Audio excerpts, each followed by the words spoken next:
When my parents died in that car accident 3 years ago, they left me as the trustee of their estate, not because I was the eldest, but because they knew Brianna would blow through everything within months. I never imagined that responsibility would lead to the most painful family betrayal I'd ever experience, or that my sister's dream wedding would become the stage for the most devastating revelation of our lives. What started as sibling rivalry over money became something far more sinister when I discovered what Brianna had been hiding from all of us. If you love stories about family drama and unexpected twists, make sure to subscribe and let me know in the comments what city you're watching from. I share incredible true stories like this every day. The reading of our parents' will had been straightforward enough, though I could see the disappointment flickering across Brianna's perfectly contoured face when the lawyer explained the trust structure. Mom and Dad had left everything to both of us equally. The house, their savings, Dad's life insurance policy, everything totaling about $800,000. But there was a catch that made Brianna's Instagram perfect smile falter for just a moment. The estate will be held in trust, with Madeline serving as trustee, Mr. Harrison, our family lawyer, had explained in his measured tone. Brianna will receive monthly distributions of $3,000, with the remainder accessible only for major life events, education, medical emergencies, home purchases, or wedding expenses, subject to Madeline's approval and proper documentation. I remember watching my sister's manicured fingers drum against her designer purse as she processed this information. At 28, Brianna had built a moderately successful social media presence as a lifestyle influencer, posting carefully curated content about fashion, travel, and her relationship with her then-boyfriend Marcus. Her followers loved her aspirational content, but what they didn't see was how she funded that lifestyle. Credit cards maxed out, constant borrowing from friends, and a pattern of financial irresponsibility that our parents had witnessed firsthand. "Why her?" Brianna had asked, gesturing toward me with barely concealed irritation. "I'm perfectly capable of managing my own inheritance." Mr. Harrison had glanced at me sympathetically before responding. "Your parents felt this arrangement would provide both of you with long-term security while ensuring the funds are used responsibly. They were very specific about their concerns regarding," he paused delicately, "impulse spending and the importance of maintaining these assets for your futures." The meeting had ended with Brianna storming out, her heels clicking angrily against the marble floor of the law office, leaving me to sign the necessary paperwork and accept a responsibility I'd never asked for. That was 3 years ago, and since then, our relationship had become increasingly strained as I found myself in the uncomfortable position of being both sister and financial gatekeeper. The monthly distributions had never been enough for Brianna's tastes. She'd come to me regularly with requests for additional funds, a new car when her lease expired, a luxury vacation she claimed was essential for her content creation, designer clothes for photo shoots that somehow never materialized into the business expenses she promised they'd become. I'd approved some requests and denied others, trying to balance being supportive with being responsible to our parents' wishes. But nothing had prepared me for the phone call I received on a Tuesday morning in March, when Brianna's voice practically vibrated with excitement through my cell phone speaker. "Maddie, oh my God, you're never going to believe this," she'd gushed, using the childhood nickname that always made me feel simultaneously nostalgic and manipulated. "Marcus proposed. We're getting married." I'd genuinely been happy for her in that moment. Despite my frustrations with her spending habits, I wanted my sister to find happiness, and Marcus seemed like a decent guy who genuinely cared about her.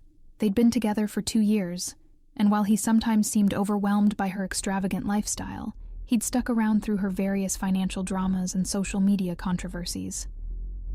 "That's wonderful, Brie," I'd said, already mentally calculating how much we could reasonably allocate for wedding expenses from the trust. "Have you started thinking about what kind of ceremony you want? Something intimate or—" "Oh no, this is going to be huge," she'd interrupted, her voice taking on the breathless quality she used in her most popular Instagram stories. "I've already started planning. Marcus and I want something absolutely magical, the kind of wedding that people remember forever. I'm thinking destination ceremony, maybe Tuscany or the French Riviera, with about 200 guests, designer everything, the works." The excitement in her voice had made my stomach clench with a familiar sense of dread. "Brianna, that sounds beautiful, but we need to talk about budget. Wedding expenses are covered under the trust, but we'll need to be realistic about 200,000, she'd said, cutting me off again. "That's what we need. I've already talked to some planners, and they say that's a reasonable budget for the kind of wedding we're envisioning." You can access the trust funds for that, right? I mean, Mom and Dad specifically mentioned wedding expenses. $200,000. A quarter of our entire inheritance, spent on a single day. I'd sat in stunned silence in my kitchen, staring at the modest breakfast I'd prepared for myself. Oatmeal with fruit, coffee in a mug I'd had since college, while my sister casually discussed spending more money than most people earned in 4 years on a party. "Bree, that's a lot of money," I'd managed to say. "Maybe we should sit down together and look at some options that might be more what? Cheap?" Her tone had shifted instantly from excitement to defensiveness. "Look, Madeline, I know you're used to your little minimalist lifestyle, but this is my wedding, the most important day of my life. Mom and Dad left that money for both of us, and they specifically included wedding expenses in the trust terms. This is exactly what they intended it for." The conversation had continued for another 20 minutes, with Brianna alternating between wheedling sweetness and barely contained frustration as I tried to explain the concept of financial responsibility. She'd hung up, promising to send me detailed budget breakdowns and vendor quotes, and I'd spent the rest of the day feeling like I'd been steamrolled by a force of nature wrapped in designer clothes and wielding emotional manipulation like a weapon. True to her word, within a week I'd received a beautifully formatted document that looked more like a luxury magazine spread than a wedding budget. Every line item was accompanied by glossy photos and detailed explanations about why each expense was absolutely essential. The venue alone, a restored castle in Tuscany, was $60,000 for 3 days. Flowers were $18,000. Photography was $15,000 for a premier wedding storytelling experience, with a photographer whose Instagram account boasted celebrity clients. I'd spent hours going through every detail, and while everything was undeniably beautiful, the total cost was absolutely staggering. This wasn't just a wedding. It was a production designed to generate the kind of social media content that would cement Brianna's status as a top-tier influencer. Every element seemed chosen not for its personal significance, but for its photogenic potential and ability to impress her followers. When I'd called to discuss my concerns, Brianna had been ready with counter-arguments for everything. The destination location was necessary because Marcus's family was scattered across Europe, and this would be convenient for everyone. The high-end vendors were investments in capturing memories that would last forever. The elaborate floral arrangements were essential for creating the romantic atmosphere they'd dreamed of since childhood. "Besides," she'd added, and I could hear the calculating tone that always preceded her most manipulative arguments, "think about how this reflects on our family. Mom and Dad would want me to have something beautiful, something that honors their memory and shows the world that the Morrison family knows how to celebrate life's most important moments." That manipulation, invoking our dead parents to justify her extravagance, had been the moment I realized this conversation was about more than just money. This was about control, about Brianna's fundamental belief that she deserved whatever she wanted regardless of the cost to others, and about her willingness to use our shared grief as leverage to get her way. I'd told her I needed time to think, to review the trust documents with Mr. Harrison and make sure I was fulfilling my fiduciary responsibilities properly. The delay had prompted a series of increasingly frantic calls and messages, each one escalating the emotional pressure while carefully avoiding any discussion of whether the expenses themselves were reasonable or necessary. "You're trying to ruin my wedding," had been the accusation in her final message before she'd stopped speaking to me entirely.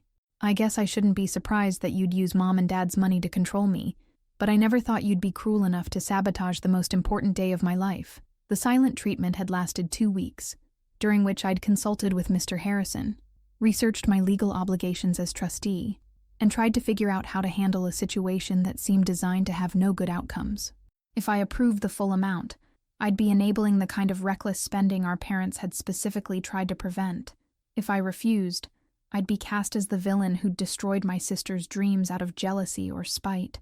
When Brianna finally broke her silence, it was with a carefully orchestrated campaign that demonstrated exactly why she'd been successful as an influencer. She'd spent those 2 weeks building support among our extended family, sharing carefully edited versions of our conflict that painted her as a heartbroken bride being victimized by a controlling sister who was keeping her from accessing her own inheritance. The first call came from our Aunt Linda, Mom's sister, who'd helped raise us after our parents' accident. "Madeline, honey, I think there might be some misunderstanding about Brianna's wedding plans. She's been telling me that you're refusing to release any funds for the ceremony. And that just doesn't sound like something you'd do. I'd tried to explain the situation objectively. The enormous budget, my concerns about financial responsibility, the need to preserve the trust for both our long-term security. But Linda had clearly already heard Brianna's version of events, and my explanation sounded petty and controlling in comparison to the narrative of a grieving young woman being denied her one chance at happiness by a jealous older sister. Similar calls followed from cousins, family friends, and even Marcus's mother, who'd somehow been drawn into the campaign despite barely knowing me. Each conversation followed the same pattern: concern for Brianna's well-being, confusion about my motives, and gentle but firm pressure to reconsider my decision. The social media component of her strategy was more subtle, but equally effective. Brianna began posting content about wedding planning struggles, carefully worded stories about family members who didn't support her dreams, and inspirational quotes about overcoming obstacles put in your path by people who should love you most. She never mentioned me by name, but anyone who knew our family situation could easily connect the dots. Her followers responded exactly as she'd intended, flooding her comments with support and outrage about unnamed family members who would treat a bride so cruelly. The narrative she'd constructed was compelling in its simplicity. A young woman trying to honor her deceased parents with a beautiful wedding ceremony, being thwarted by relatives who prioritized money over love and celebration. What made the campaign particularly effective was that it contained enough truth to be believable. I was refusing to approve her full budget. I was being careful with the trust funds. I did have concerns about spending such a large portion of our inheritance on a single event. These facts, presented without context about the actual amounts involved or the reasons behind the trust structure, made me sound exactly like the controlling, jealous sister Brianna needed me to be for her narrative to work. The pressure campaign reached its peak when I received a visit from Marcus himself, showing up at my apartment on a Saturday morning with flowers and what appeared to be a carefully rehearsed speech about love, family, and the importance of supporting each other during life's most significant moments. "Madeline, I hope you know how much I love your sister," he'd begun, settling uncomfortably on my couch while I made coffee and tried to process this unexpected development. "And I hope you also know that this wedding isn't about showing off or spending money just to spend it. Brianna has been through so much since your parents died, and this ceremony represents a new beginning for both of us." Marcus was a nice enough guy, a marketing manager for a mid-sized tech company, steady income, seemed genuinely devoted to Brianna despite her flaws. But listening to him advocate for her extravagant spending plans made it clear that either he had no idea what $200,000 actually meant in practical terms, or Brianna had convinced him that this level of expense was normal and reasonable for people in our financial situation. "I understand your concerns about money," he'd continued, and I could hear Brianna's talking points in his carefully chosen words.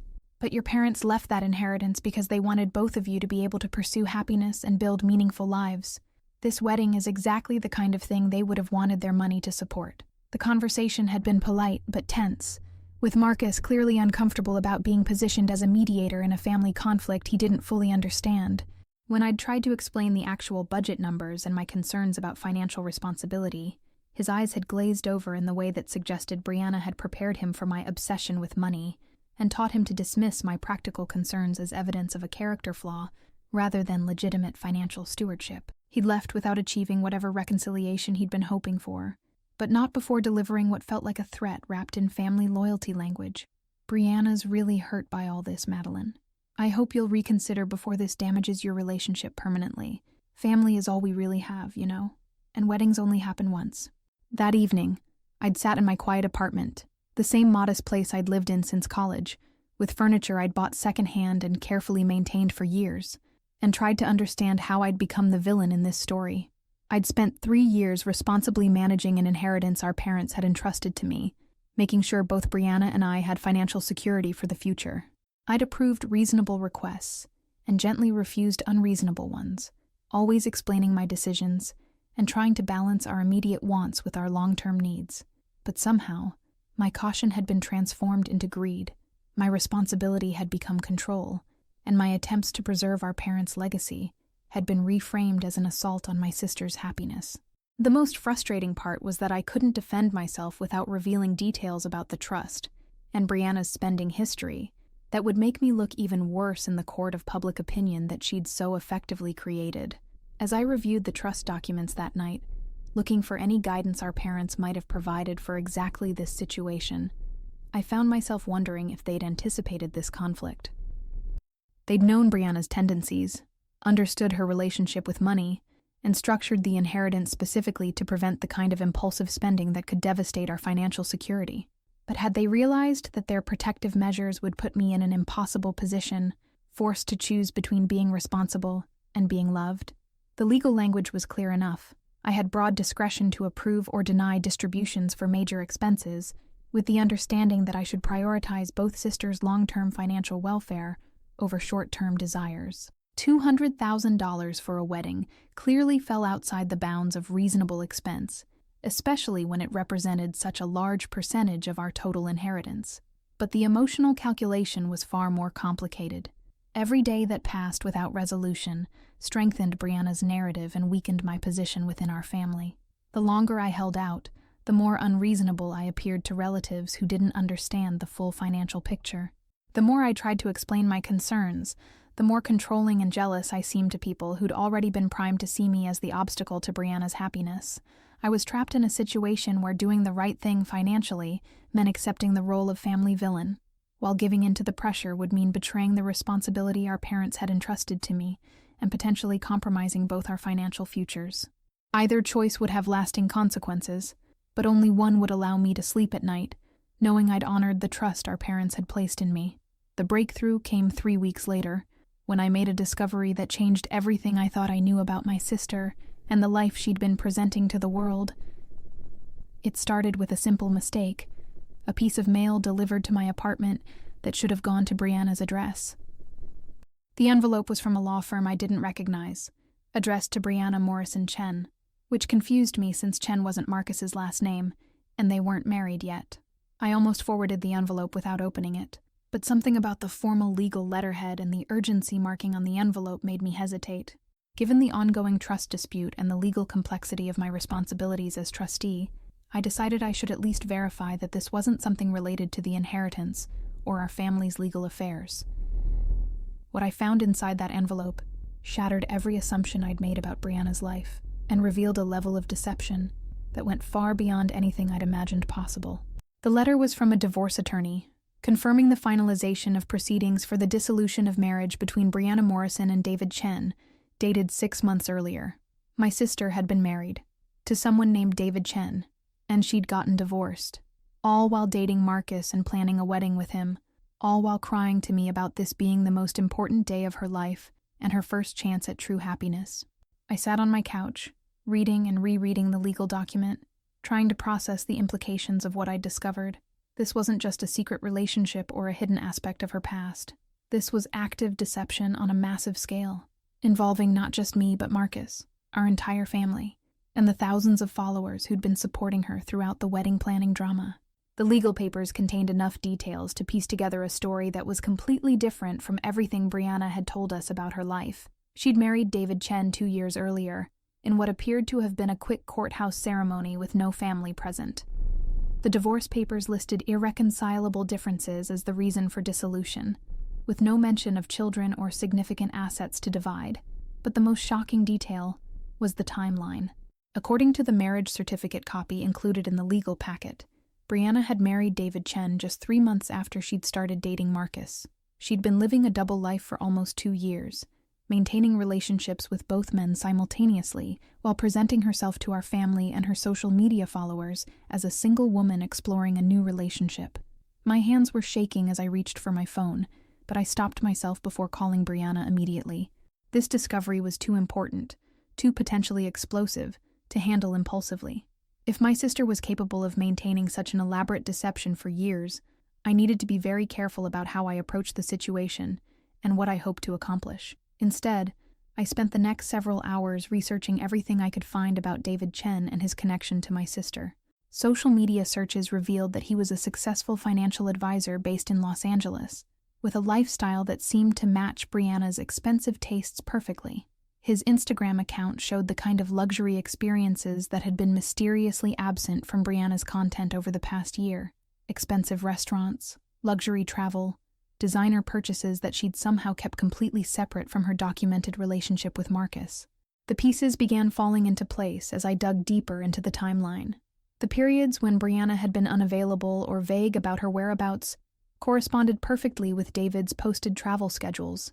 The expensive accessories and clothes that had appeared in her content without explanation matched items that appeared in his posts from the same time periods.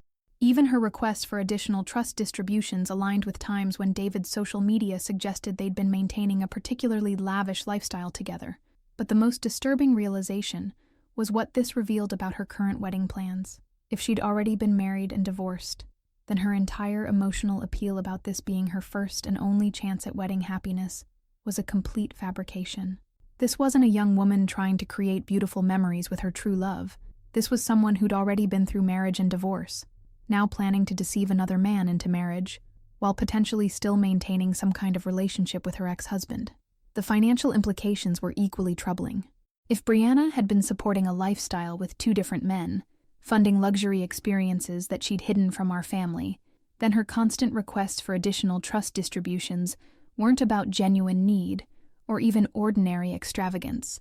They were about maintaining multiple deceptions that required significant financial resources to sustain. As I sat in my apartment that evening, surrounded by printed social media posts and legal documents that told a story completely different from everything I thought I knew about my sister's life, I realized that the wedding budget dispute had never really been about money. It had been about my sister's fundamental belief that she was entitled to whatever she wanted, regardless of the cost to others or the deceptions required to obtain it. The $200,000 wedding wasn't about celebrating love or honoring our parents' memory. It was about creating content for a lifestyle brand built on lies, funded by an inheritance she was systematically manipulating me into depleting for her own purposes. Every argument about family loyalty and parental wishes, every tearful phone call about dreams being crushed by an unfeeling sister, every carefully crafted social media post about overcoming obstacles, all of it had been calculated manipulation designed to pressure me into funding a lie. I thought about Marcus, who'd sat in my living room advocating for a wedding budget that would support his fiancé's deception of him. I thought about our Aunt Linda and the other family members who'd called to pressure me into being more supportive. I thought about the thousands of social media followers who'd been rallying around Brianna's narrative of sisterly betrayal, not knowing they were supporting someone who was actively deceiving everyone in her life. But mostly, I thought about our parents, who'd structured the trust specifically to prevent exactly this kind of manipulation, who'd somehow known that Brianna would eventually try to use emotional pressure and family loyalty to override financial responsibility. They'd trusted me to protect both of us from her worst impulses, and she'd spent 3 years systematically undermining that protection through increasingly sophisticated emotional manipulation. The question now was what to do with this information. I had evidence that my sister was living a completely double life, deceiving her current fiancé about her marriage history, and manipulating our entire family to fund lifestyle choices that went far beyond anything our parents had intended to support. But simply confronting her privately would likely result in more lies, more manipulation, and potentially more effective pressure campaigns against me. For the first time since this whole ordeal began, I found myself thinking not about how to preserve family relationships or minimize conflict, but about what justice would look like for someone who'd been willing to deceive everyone who claimed to love her in order to maintain a lifestyle she hadn't earned and couldn't afford. The inheritance our parents had left wasn't just money. It was a final expression of their love and their hopes for our futures. Brianna had been systematically manipulating that legacy to support deceptions that would have horrified them.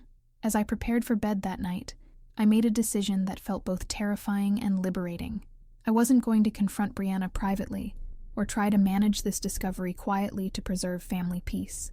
Instead, I was going to do what our parents had trusted me to do: protect the inheritance from being misused, regardless of the personal cost to myself or the family drama that might result. But I was also going to do something our parents probably hadn't anticipated when they'd made me trustee. I was going to make sure that everyone who'd been manipulated by Brianna's carefully constructed lies learned the truth about who they'd really been supporting.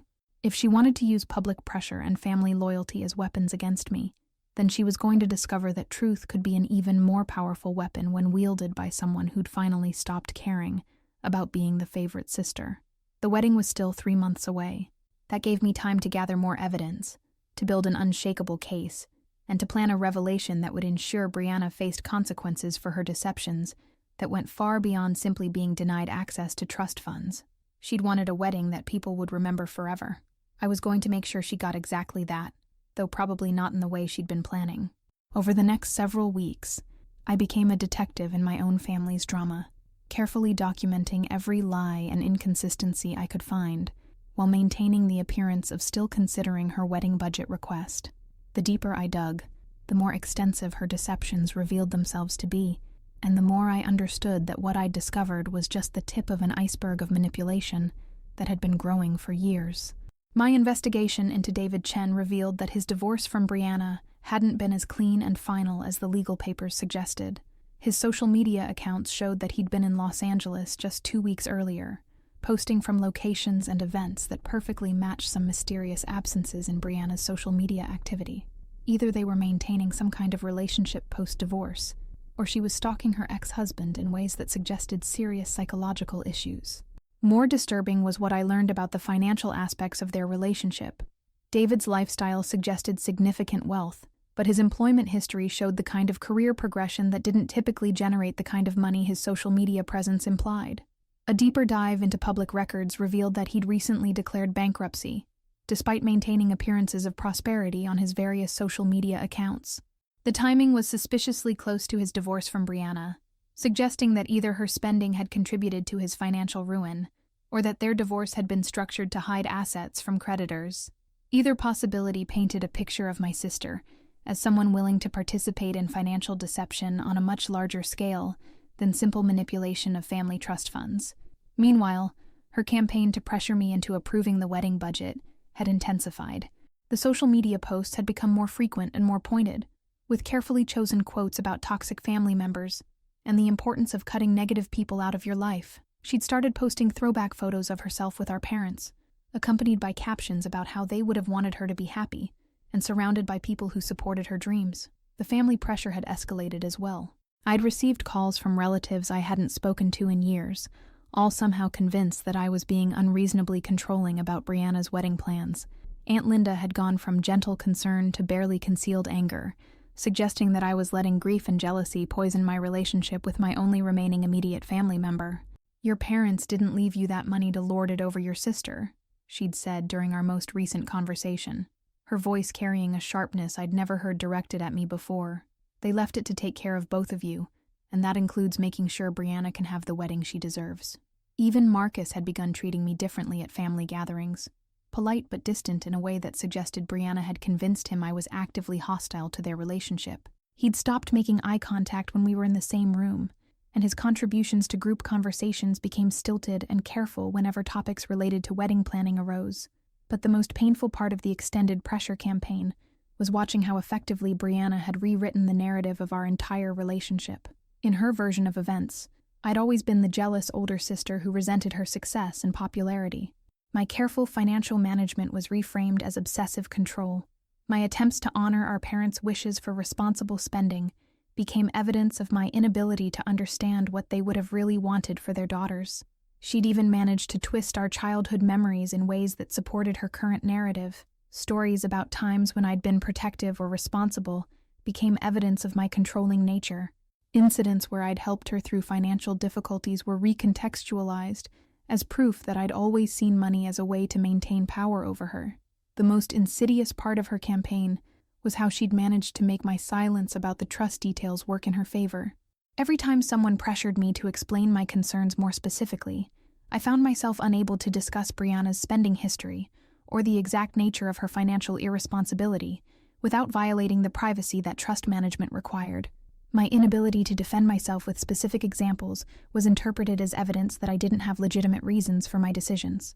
But while she was busy painting me as the villain in her public narrative, I was building a private case that would expose not just her current deceptions, but the entire pattern of manipulation she'd been using against our family for years. Every lie I uncovered made me more determined to ensure that when the truth finally came out, it would be comprehensive enough that no one could dismiss it as a misunderstanding or a private dispute blown out of proportion. The key breakthrough came when I finally decided to hire a private investigator to document the relationship between Brianna and David Chen. I'd resisted this step for weeks, feeling uncomfortable about the invasion of privacy it represented. But eventually I realized that the stakes of the situation justified more aggressive investigation than I could conduct on my own. The investigator's report, delivered 2 weeks later, revealed a level of ongoing deception that shocked even me. Not only were Brianna and David still seeing each other regularly, but they'd been using their divorce as a way to hide assets from David's bankruptcy proceedings, while continuing to live as a married couple in all but legal status. The financial fraud implications were serious enough that I immediately consulted with a different attorney, someone outside our family's usual legal circle, who could provide objective advice about my obligations as trustee and the potential legal consequences of what I'd discovered. The attorney confirmed that not only was I justified in refusing to fund a wedding that appeared to be part of an ongoing pattern of financial deception, but that I might actually be legally obligated to deny the request if I believed the funds would be used for fraudulent purposes.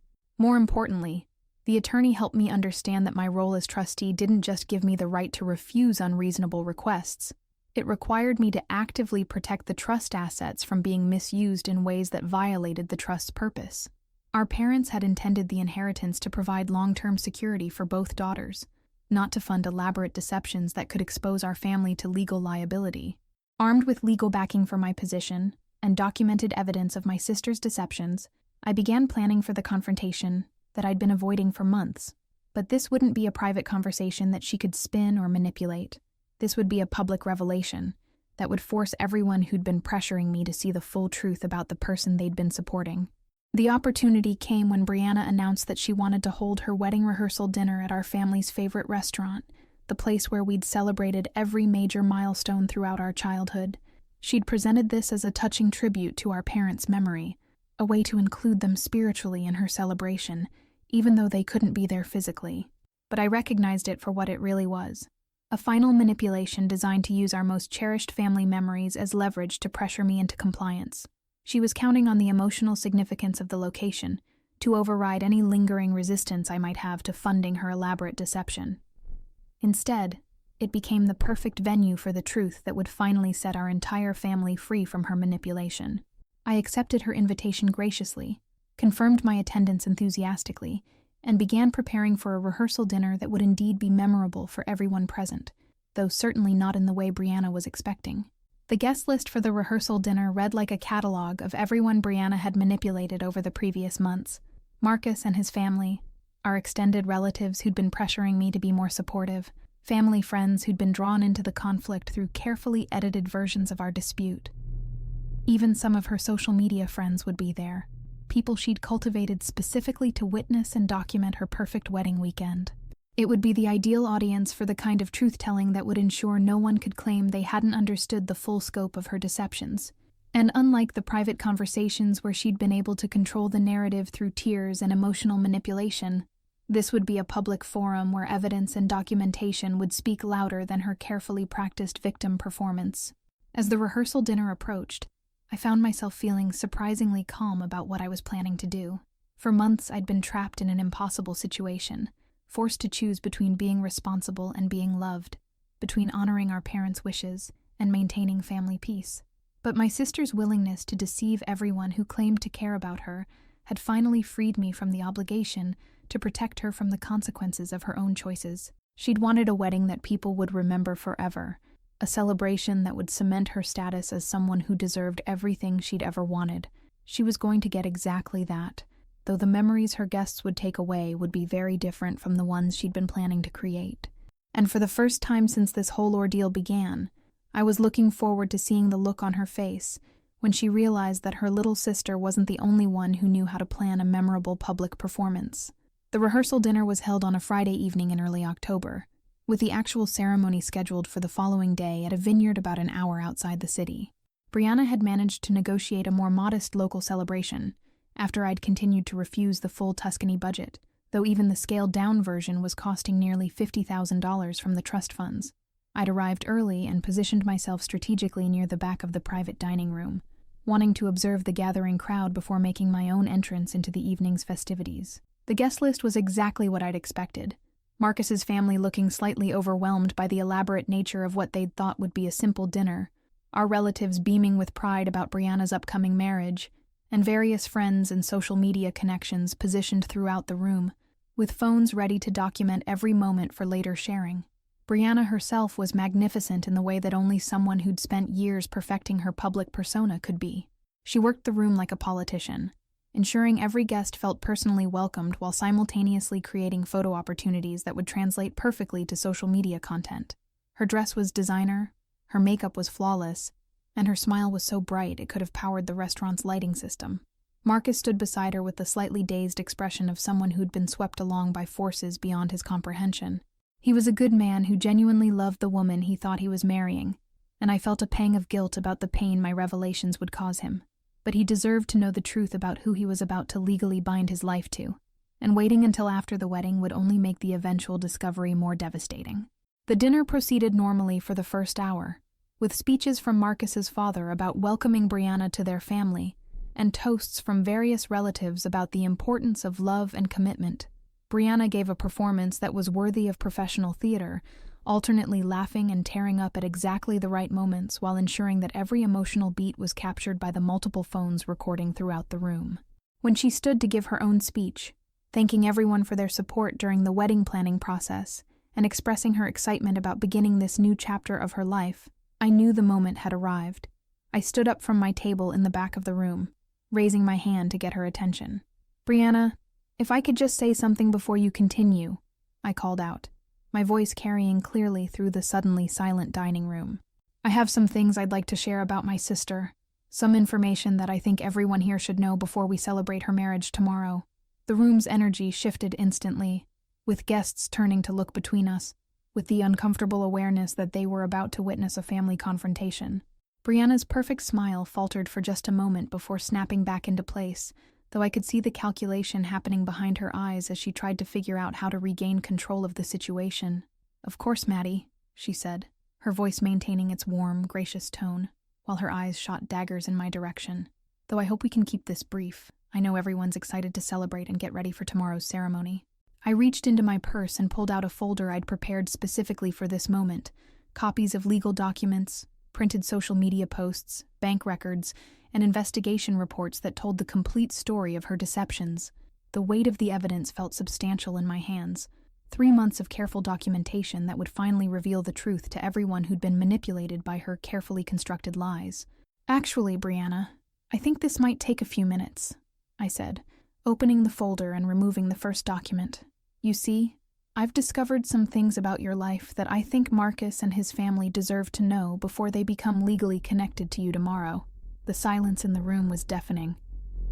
Marcus looked confused but alert, sensing that something significant was happening even if he didn't understand what it was. His parents exchanged glances that suggested they were wondering if they should intervene or simply observe. Our relatives sat frozen, unsure whether this was normal sister dynamics or something more serious. "For those of you who don't know," I continued, addressing the room while keeping my eyes fixed on Brianna's increasingly pale face, "I've been serving as trustee of our parents' inheritance for the past 3 years. Brianna has been requesting funds from that inheritance to pay for this wedding. Specifically, she's asked for $200,000 for what she's described as the most important day of her life, her first and only chance at true love and happiness." I held up the first document, making sure it was visible to the guests seated nearest to me. "This is a divorce decree, finalized 6 months ago, dissolving the marriage between Brianna Morrison and David Chen. A marriage that took place 2 years ago, just 3 months after she started dating you, Marcus." The gasp that went up from the crowd was audible, but it was nothing compared to the sound Marcus made, a strangled noise somewhere between shock and pain that made my heart break for him. He turned to stare at Brianna, his face cycling through confusion, disbelief, and the dawning realization that everything he thought he knew about their relationship had been a lie. That's not possible," he stammered, looking between me and Brianna like he was hoping someone would tell him this was all an elaborate prank. "Brianna, what is she talking about? You've never been married before. You told me I was your first serious relationship." Brianna's composure finally cracked, her carefully maintained facade crumbling as she realized that her usual tactics of deflection and emotional manipulation weren't going to work in this public forum with documented evidence staring everyone in the face. "Marcus, I can explain," she began, her voice taking on the pleading tone she'd perfected over years of talking her way out of consequences. "It wasn't a real marriage. David and we were young and stupid, and it only lasted a few months." "It didn't mean anything," I didn't tell you because I didn't want something so meaningless to complicate what we have together. But I wasn't finished. I pulled out the next set of documents, social media posts, bank records, and the private investigator's photos that showed the truth about her relationship with David Chen. Actually, Brianna, it lasted 18 months, and according to the evidence I have here, you've been maintaining some kind of relationship with David throughout your entire relationship with Marcus. I held up a series of photos showing her and David together at various locations and events, with timestamps that corresponded perfectly to times when she'd told Marcus she was busy with work or family obligations. These photos were taken over the past 6 months, after your supposed divorce was finalized. Here's one from 3 weeks ago, at a restaurant in Los Angeles where David posted about having dinner with his beautiful ex-wife on his Instagram account. Marcus was staring at the photos with the expression of someone watching their entire world collapse in real time. His mother had risen from her seat and was moving toward him, maternal instincts kicking in as she recognized the devastation on her son's face. But wait, I continued, my voice gaining strength as I saw the impact my revelations were having on the assembled crowd. There's more, because it turns out that this wedding, this incredibly expensive celebration that she's demanded I fund from our family's inheritance, isn't even about love or commitment. It's about content creation for her social media brand and maintaining a lifestyle that she's been funding through manipulation and deception. I pulled out bank statements showing the pattern of trust fund withdrawals that had funded her lifestyle over the past 2 years, highlighting how her requests for additional funds had consistently aligned with expensive purchases and experiences that had appeared in her social media content.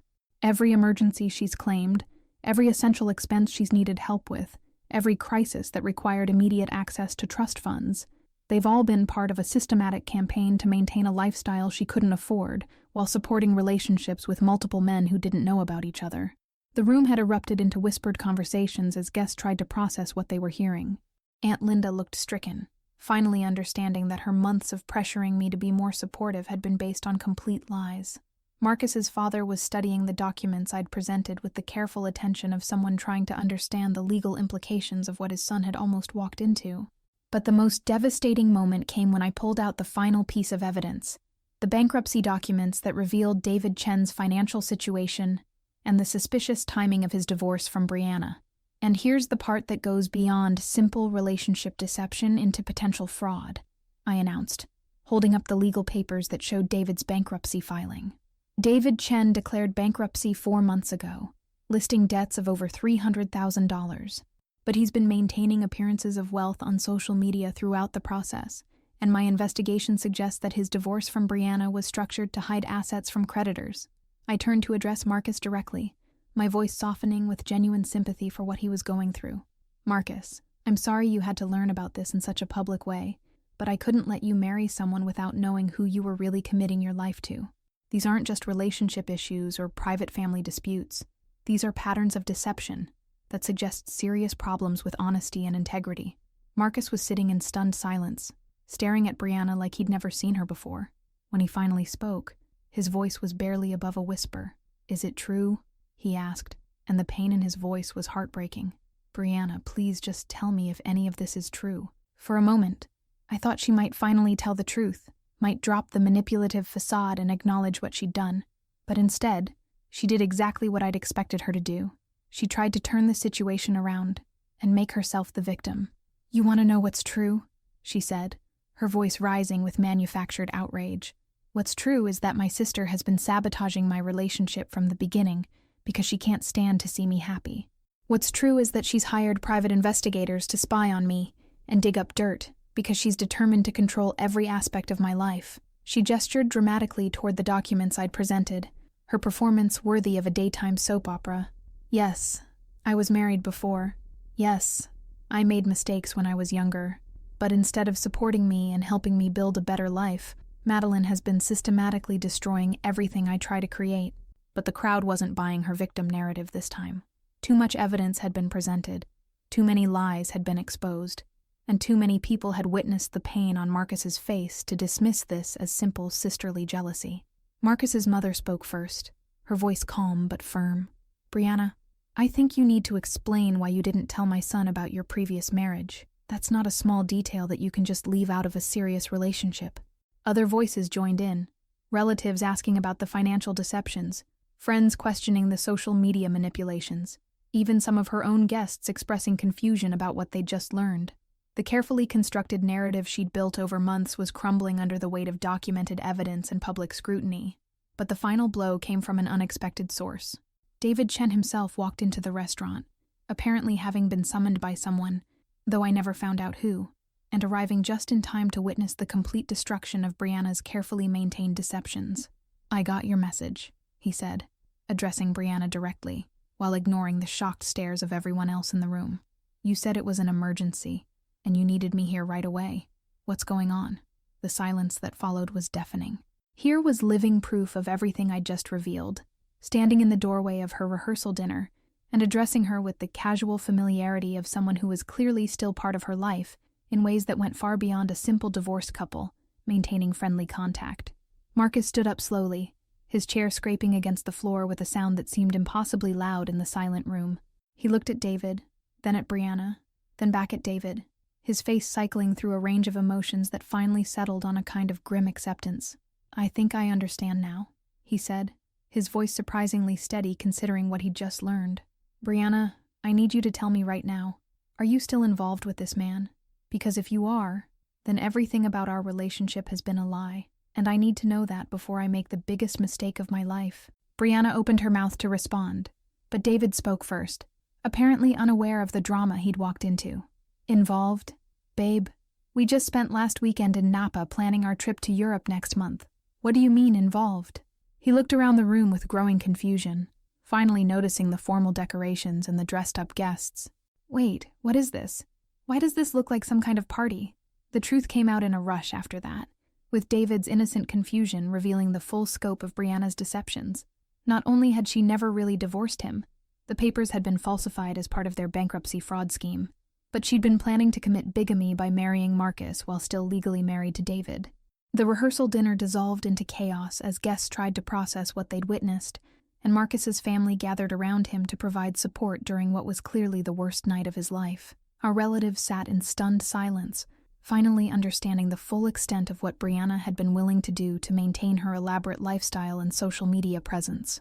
In the end, the wedding was canceled, of course.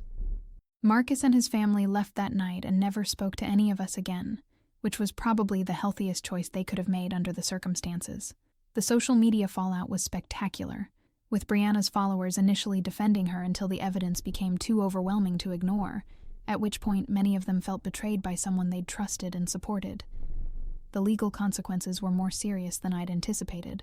The bankruptcy fraud investigation led to criminal charges for both Brianna and David, though they ultimately received probation rather than jail time.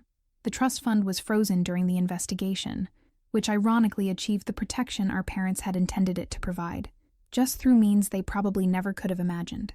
As for our family relationships, they never recovered.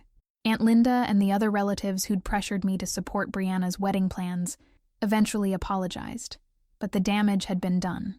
Everyone had to confront the fact that they'd been manipulated by someone they'd loved and trusted, and that kind of betrayal leaves scars that don't easily heal.